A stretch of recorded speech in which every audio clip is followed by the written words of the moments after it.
हम लोग ज्योतिष और नक्षत्रों के विषय में पिछले 2 दिनों से चर्चा कर रहे थे। हमने अश्विनी नक्षत्र, भरणी, कृत्तिका, रोहिणी, इन नक्षत्रों के विषय में आप लोगों को बताया और आगे हम और नक्षत्र मृगशिरा, आद्रा, पुनर्वसु, पुष्य नक्षत्रों के विषय में विशेष चर्चा करेंगे। साथियों, मैं एक बात और बताना चाहता हूं नक्षत्रों से पूर्व कि हम नक्षत्रों का ज्ञान और उसके बाद हम ज्योतिष का ज्ञान, फलित का ज्ञान अर्जित करेंगे। कई साथी सोचेंगे इसे क्या होगा। ज्योतिष और रोग, ज्योतिष और रोग, ज्योतिष में रोगों की व्याख्याएं विस्तार रूप से, व्यापक रूप से बताया गया। ज्योतिष शास्त्र भविष्य दर्शन की आध्यात्मिक विद्या है। भारतवर्ष में चिकित्सा शास्त्र अर्थात आयुर्वेद शास्त्र का ज्योतिष से गहनात्मक संबंध है और जो होम्योपैथी की उत्पत्ति तो ज्योतिष के शास्त्रों पर ही आधारित है। जन्म कुंडली व्यक्ति के जन्म के समय ब्रह्मांड में स्थित ग्रह नक्षत्रों के मानचित्र से होती है, जिसका अध्ययन कर जन्म के समय ही यह बताया जा सकता है कि अमुक व्यक्ति को उसके जीवन में कौन कौन से असाध्य रोग, सामान्य रोग हो सकते हैं। चिकित्सा शास्त्र व्यक्ति को रोग होने के पश्चात रोग के प्रकार का भी आभास देता है। आभास कि अब इस व्यक्ति को ये रोग होने वाला है, ये घटना घटने वाली है। ज्योतिष शास्त्र के अनुसार रोगों की उत्पत्ति जो अनिष्ट ग्रह हैं, बुरे ग्रह हैं, उन ग्रहों के प्रभाव से एवं पूर्व जन्म के अवांछित संचित कर्मों के प्रभाव से बताई गई है। मुख्य जो रोग है, जैसे हृदय रोग हो गया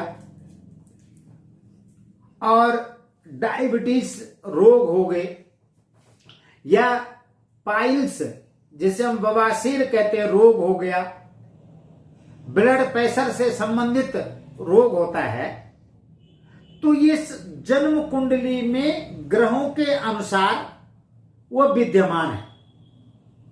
जब जब जो दशा आएगी, किस अवस्था में डायबिटीज होगा, किस अवस्था में बवासीर रोग होगा, तो मैं संक्षिप्त में गहनात्मक विषय में तो हम आगे आपसे चर्चा करेंगे, परंतु मैं अभी साथियों आप लोगों को संक्षिप्त रूप में बताना चाहता हूं कि हृदय से संबंधित जो रोग होता है वह जन्म कुंडली के चौथे, चतुर्थ भाव में, पंचम भाव में, छठे भाव में पाप ग्रह स्थित हो।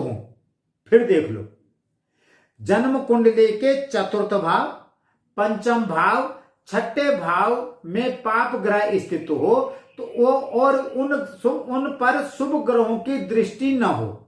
शुभ ग्रहों की उन पर दृष्टि नहीं होनी चाहिए, ये याद रखना, नहीं होनी चाहिए, तो हृदय शूल संबंधित शिकायत होती है। दूसरा, जैसे मधुमेह है, आजकल मधुमेह और ब्लड प्रेशर से संबंधित तो अधिकतर लोगों को सामान्य आपका मैं देखता हूं, समझता हूं कि छोटे से छोटे जो बच्चे होते हैं उनको ये बीमारी अनायासी हो जाती है। वैसे तो कहते हैं कि यह जो रोग ये वंशानुगत या अधिक बैठने वाले व्यक्तियों को, या जो ज्यादा टेंशन लेते हैं, जो ज्यादा चिंतन करते हैं, या जिनका कोई अनियमित खान पान वाले व्यक्तियों को यह रोग होता है। परंतु ज्योतिष के आधार पर चंद्रमा के पाप ग्रहों के साथ युति होने पर चंद्रमा के पाप ग्रहों के साथ युति होने पर, या शुक्र ग्रह की गुरु के साथ या सूर्य के साथ युति होने पर, अथवा शुक्र ग्रह पाप ग्रहों से प्रभावित होता है, तो मधुमेह रोग 100% होता है।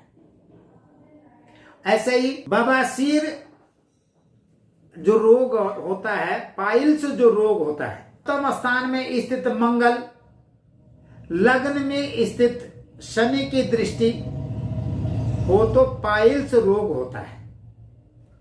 इसके अतिरिक्त पंचम, सप्तम और अष्टम भाव में पाप ग्रह स्थित हो तो कब्ज और पाइल्स की शिकायत अर्थात बवासीर की शिकायत होती है। के बाद बवासीर रोग के बाद जैसे अधिकतर आजकल जो रोग एक ब्लड प्रेशर, रक्तचाप संबंधित रोग से भी अधिक लोग परेशान हैं। चिकित्सा विज्ञान में रक्तचाप होने के अनेक कारण बताए गए हैं आयुर्वेद में, चिकित्सा शास्त्र में, जिसे अधिक चिंता करना या मोटापा शरीर होना, और अधिकतर जैसे लोग क्या होते हैं, आए टेलीविजनों में बैठ गए, परिश्रम न करना, योगासन न करना, डायबिटीज के लक्षण होते हैं या ब्लड प्रेशर के लक्षण होते हैं। परंतु जन्म कुंडली में शनि और मंगल की युति हो, शनि और मंगल दोनों परस्पर हों, अथवा एक दूसरे की परस्पर दृष्टि हो, तथा छठे, आठवें और 12वें भाव में चंद्रमा की स्थिति पाप ग्रहों से दृष्ट हो तो रक्तचाप होता है। ऐसे ही हृदय रोग जन्म कुंडली के चतुर्थ, पंचम और छठे भाव स्थित हो तो उन पर शुभ ग्रहों की दृष्टि नहीं हो तो हृदय शूल की शिकायत होती है। ऐसे ही एक अस्थमा रोग होता है या माइग्रेन का रोग होता है, तो इन पर भी माइग्रेन के लिए मंगल की दृष्टि हो तो माइग्रेन की शिकायत होती है। यदि जन्म कुंडली में शनि चंद्रमा की युति हो, जन्म कुंडली में शनि और चंद्रमा की युति हो और उस पर मंगल की दृष्टि हो तो माइग्रेन की शिकायत होती है। इसके साथ शास्त्रों में और भी वर्णन है कि द्वादश भाव में केतु, शत्रु नवांश में स्थित हो, पंचम स्थान में शत्रु राशि ग्रह स्थित हो तो माइग्रेन की शिकायत होती है। ऐसे ही श्वास की दिक्कत अधिकतर होने लग जाती है। तो जन्म कुंडली में बुध ग्रह मंगल के साथ स्थित हो और मंगल से दृष्ट हो तो चंद्रमा शनि के साथ बहुत कम दूरी पर स्थित हो तो अष्टम स्थान में, 8वें स्थान में वृश्चिक, मेष राशि या नवांश का राहु स्थित हो तो व्यक्ति को एलर्जी, अस्थमा की शिकायत होती है। आजकल दुर्घटना,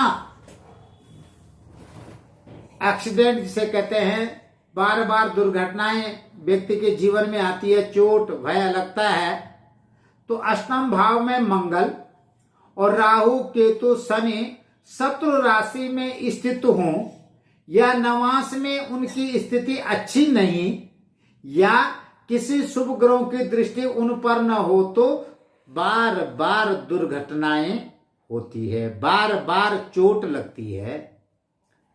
तो साथियों, अन्य रोगों के भी जैसे पीठ दर्द होना, कमर दर्द होना, घुटनों का दर्द होना, सिर दर्द होना, तो इनके विषय में भी शास्त्रों में ग्रहों के अनुसार उपाय भी है और परिहार भी है। तो मैं इसीलिए आज का जो हमने प्रसंग उठाया कि ज्योतिष और रोग, कि हम अपने शरीर के शरीर माध्यम खलु धर्म साधनम, स्वस्थ शरीर स्वस्थ मन जरूरी है। जब हमारा स्वस्थ शरीर स्वस्थ मन होगा तभी हम दोनों उन्नति, आध्यात्मिक उन्नति भी और भौतिक उन्नति भी कर सकते हैं। तो उसके बाद साथियों हम नक्षत्रों के विषय में आते हैं।